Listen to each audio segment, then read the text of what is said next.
बिस्मिल्लाहिर्रहमानिर्रहीम, अस्सलाम वालेकुम। लास्ट व्लॉग में हमने आपको बताया था कि अगर आप शॉर्ट टर्म रेंटल या booking.com एयरबीएनबी वाले मॉडल पे आप अपनी प्रॉपर्टी को यूज करना चाह रहे हैं तो आप जो रूटीन का रेंटल है उससे आप डबल भी कमा सकते हैं। लेकिन उसमें क्या क्या एमेनिटीज चाहिए, कौन कौन सी इन्वेस्टमेंट आपको इनिशियली करनी होगी कि आपका टेनेंट आए, अच्छे रिव्यूज भी दे, रेटिंग भी आपकी अच्छी हो और आप डबल जो है ना वहां से पैसे कमाना शुरू कर दें। तो ये एक फुल टाइम जॉब है, कोई पार्ट टाइम नहीं है कि जब दिल किया कर लिया, ऐसा नहीं है। ये फुल टाइम जॉब है लेकिन आप पैसा इससे बड़ा अच्छा अर्न कर सकते हैं। वो सारी चीजें मैंने जो प्रीवियस वीलॉग है जाके चैनल पे देख लें, वो हमने बता दी हैं। आज के वीलॉग में हम ये बताने जा रहे हैं, कई दोस्तों ने रिक्वेस्ट की थी कि हमें गाइड करें कि लाहौर के कौन से एरियाज के अंदर आपके पास कोई घर मौजूद है, 5 मरला हो सकता है, 8 मरला, 7 मरला, 10 मरला, या कोई पोर्शन आपके पास अवेलेबल हो सकता है, या कोई अपार्टमेंट आपके पास अवेलेबल हो सकता है, single bed apartment, double bed apartment, studio apartment. कौन से एरियाज ऐसे हैं कि जहां पे आपको ये काम करेंगे तो इंशाल्लाह आप पैसा ही पैसा कमाएंगे। तो वो मैं आपको ब्रीफली चीजें बता देता हूं कि सबसे पहले नंबर पे जी डीएचए आ जाता है। डीएचए के अंदर कौन से फेजेस आपके बड़े हॉट चल रहे हैं, जहां पे आपकी प्रॉपर्टी हो तो आप बड़ा अर्न कर सकते हैं। तो जी आपका जो फेज 5 है वो भी बड़ा अच्छा चल रहा है, फेज 6 भी है, फेज 8 भी है। जो भी आपका फेज एयरपोर्ट के करीब आ रहा है, जैसे फेज 8 बिल्कुल साथ पड़ रहा है, और इसके अलावा जो फेज 5 है वहां पे ऑलरेडी हाई राइज कुछ बिल्डिंग भी इस वक्त अवेलेबल है। बड़ा अच्छा बिजनेस वहां पे जनरेट हो रहा है, ऑक्यूपेंसी रेट तकरीबन 70-80% से ज्यादा वहां पे चल रहा है।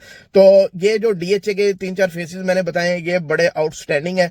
तो लेकिन अगर आपके पास वहां अपनी प्रॉपर्टी है तो वेल एंड गुड, नहीं है तो आप अगर रेंटल पे लेके काम करते हैं तो वहां पे रेंट ही बहुत ज्यादा है, तो आपका जो प्रॉफिट मार्जिन है वो काफी कम हो जाएगा। अच्छा, इसके अलावा हम किसी और एरिया की तरफ अगर जाएं तो बहरिया टाउन लाहौर, बहरिया टाउन लाहौर के अंदर भी ये काम काफी इन हो चुका है, लेकिन करने वाले लोग बहुत कम है। अगर कोई फुल टाइम डेडिकेशन के साथ काम करता है तो वो बड़े अच्छे पैसे वहां से बना सकता है। वहां पे आपके पास कोई अपार्टमेंट है या वहां पे कोई आपके पास पोर्शन है तो वो आप ये काम कर सकते हैं। और इसके अलावा हम आ जाते हैं जोहो टाउन वाली साइड पे। जोहो टाउन हो गया, वावडा टाउन हो गया, ये जो पूरा एरिया है शौकत खानम की सराउंडिंग के अंदर जितना भी एरिया बन रहा है, यहाँ पे एक तो ये एक्सपो सेंटर आ जाता है, यहाँ पे रोज कोई ना कोई एग्जीबिशन हो रही हैं, डिफरेंट सिटीज से डेलीगेट्स आ रहे होते हैं, ज्यादातर लोग कराची से मूव कर रहे होते हैं, आ रहे होते हैं, बिजनेस एक्टिविटीज बहुत ज्यादा वहां पे हो रही होती हैं। तो वहां पे ये जो एक्टिविटी है एयरबीएनबी या booking.com वाली, ये बहुत ज्यादा है। तो आपका अगर उस सराउंडिंग के अंदर है आप वहां पे बड़े अच्छे पैसे बना सकते हो। इसके अलावा अगर आपके पास गुलबर्ग है तो वो हॉट है, बहुत ज्यादा हॉट है गुलबर्ग। तो लेकिन वहां पे फिर प्रॉपर्टीज की वैल्यू भी उस हिसाब से है, तो पर नाइट रेंटल इनकम भी फिर आपको उस हिसाब से मिलता है।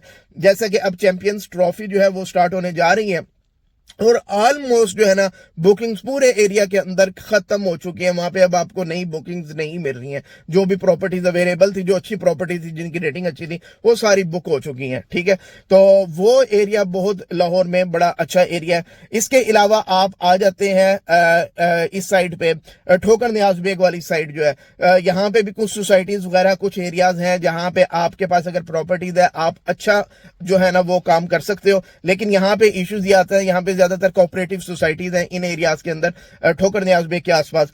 तो वहां पे इलेक्ट्रिसिटी की जो है ना अनइंटरप्टेड जो सप्लाई है वो जरा एक चैलेंज करता है। अगर आप सोलर पैनल के थ्रू उसको रिप्लेस कर देते हो, ये इशू नहीं आता, तो वो जगह भी वहां पे किनाल व्यू सोसाइटी वगैरह आ जाती है, फिर वेस्टवुड सोसाइटी आ जाती है, फिर आगे डॉक्टर सोसाइटी, ये सारा जो है ना किनार रोड और जो ठोकर नियाज बेग है ये बड़ी हॉट बन सकती है अगर आप प्रॉपर इसके ऊपर काम करते हैं।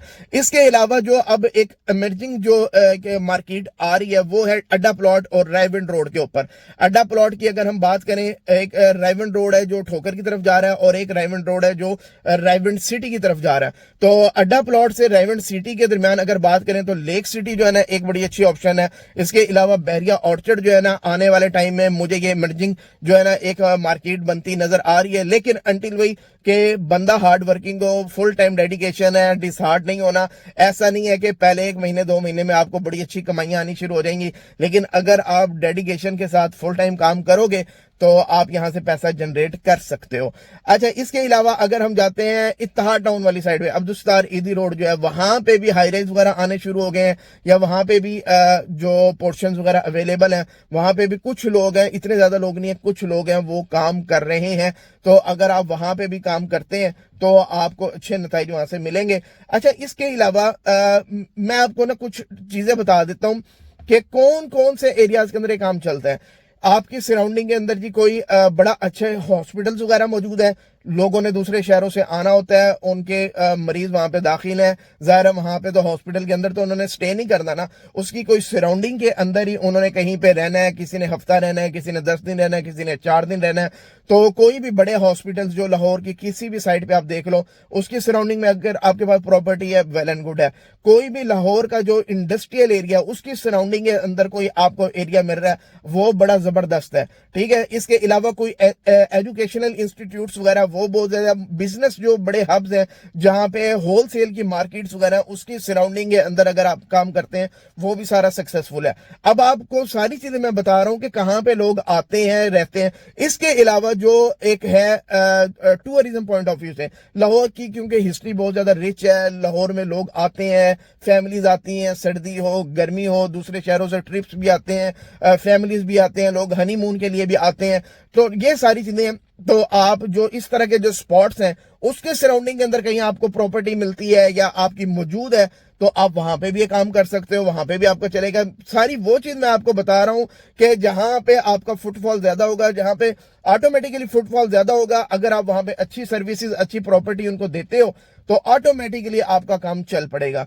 इसके अलावा नेटवर्किंग आपने कैसी करनी है, नए क्लाइंट कैसे लेके आने हैं, booking.com पे चले जाओ, एयरबीएनबी पे चले जाओ। इसके अलावा अपना सोशल मीडिया अकाउंट जो है ना, वो बहुत ज्यादा एक्टिव कर लो। शुरू में चंद क्लाइंट्स आपको इन प्लेटफॉर्म के थ्रू चाहिए होंगे, जो ऑलरेडी आपको टैक्स भी पे करना पड़ेगा, गवर्नमेंट को भी टैक्स दोगे, इन प्लेटफॉर्म की अपनी फीसिस भी होती हैं, वो भी दोगे। लेकिन एक दफा एक क्लाइंट आके अगर आपसे सेटिस्फाई होकर चला गया, वो आगे मजीद लोगों को भी रिकमेंड करेगा और वो रिपीट होकर भी आएगा। कराची से बहुत ज्यादा लोग आते हैं, बिजनेसमैन आते हैं, और उनकी जो पेट प्रॉपर्टीज बन गई हैं कि वो आते हैं चुप करके, वो पहले फोन पे बुकिंग कर लेते हैं, भाई मैं आ रहा हूं 2 दिन के लिए, 3 दिन के लिए, क्योंकि उनका एक्सपीरियंस बड़ा अच्छा है, उनको किसी किस्म का वहां पे इशू नहीं होता, वो आके वो जो है ना अपनी पहली बुकिंग करवा लेते हैं। तो इस तरह क्या होता है कि आपका जो ऑक्यूपेंसी रेट है वो बढ़ता जाता है। मिनिमम आपका ऑक्यूपेंसी रेट अगर 50% है, तो आप अपने जो है ना एक्सपेंस सारे मीट कर जाते हो, आपकी जेब से अब कुछ नहीं जाता। प्रॉपर्टी अगर रेंट पे लिया, रेंट निकल आएगा, बिजली के बिल और सिक्योरिटी गार्ड की फीस वगैरह और वियर एंड टीयर की जो पैसे वगैरह, वो पूरे हो जाएंगे आपके। 50% का मतलब है 30 दिनों में अगर 15 दिन आपकी प्रॉपर्टी जाती है, तो आपके खर्चे सारे पूरे हो जाएंगे। इसके ऊपर पर डे जितना भी जाएगा, तो वो आपका प्रॉफिट है। अब वन बेड अपार्टमेंट की मैं बात करता हूं, तो वो जो है तकरीबन 5 से 7 हजार रुपए यहाँ पे चल रहा है। बहरिया टाउन या अड्डा प्लॉट या वापडा टाउन की सराउंडिंग्स, जो टाउन में डीएचए में चले जाएं, तो यही 10,000 रुपया क्रॉस कर जाता है। इसी तरह आप डबल बेड अपार्टमेंट की तरफ आए या पूरा पोर्शन की तरफ आ जाएं, तो वो तकरीबन 12,000 से लेके 15,000 रुपए तक चला जाता है। डिपेंड करता है कि सीजन कौन सा है, मौसम कौन सा है, क्योंकि 12 महीने ये काम इतना चलता भी नहीं है। तकरीबन 6 से 7 महीने ये काम सर्दियों में, गर्मियों में टोटल मिला के 6 से 7 महीने ये काम बड़ा अच्छा होता है। फिर कुछ महीने आते हैं जहां पे बहुत ज्यादा काम डाउन भी हो जाता है, आपको वो एक्सपेंस भी बाकी महीनों से निकालने होते हैं। तो लेकिन अगर आप रेगुलरली काम करते हैं, तो आप रूटीन का जो रेंटल इनकम जनरेट कर रहे हैं, आप उससे डबल भी कमा सकते हैं, ट्रिपल भी कमा सकते हैं। मिसाल के तौर पे एक प्रॉपर्टी आपको 60-70 हजार रुपया रेंट दे रही है तो इस प्लेटफॉर्म को या इस पैटर्न को यूज करते हुए आप तकरीबन 2.25 लाख रुपए को या इससे भी ज्यादा आप टच कर सकते हैं। ये कोई अनोनी बात नहीं है। उम्मीद है वीलॉग पसंद आया होगा। कमेंट करके लाजमी बताइएगा। इन्वेस्टर ग्रुप नीचे डिस्क्रिप्शन में आ रहा है, उसको लाजमी ज्वाइन कर लें। और अगर आपने अभी तक चैनल सब्सक्राइब नहीं किया, चैनल कर लें। इस तरह की वीडियोस, रियल एस्टेट से पैसा कैसे कमाना है, कैसे इन्वेस्टमेंट्स करनी है, और ओवरसीज ने कैसे पाकिस्तान में इन्वेस्टमेंट करनी है, कहां पे करनी है, और कौन कौन से स्कैम्स होते हैं, ये सारी चीजें हमारे प्लेटफॉर्म पे बताई जाती हैं। पिछले 4 साल से हम ये लगे हुए हैं। तो इंशाल्लाह आपको बहुत ज्यादा यहाँ पे फाइनेंशियल एजुकेशन भी मिलेगी, लर्निंग भी मिलेगी, इन्वेस्टमेंट की टिप्स भी मिलेगी। कमेंट करके लाजमी बताइएगा। Thank you very much.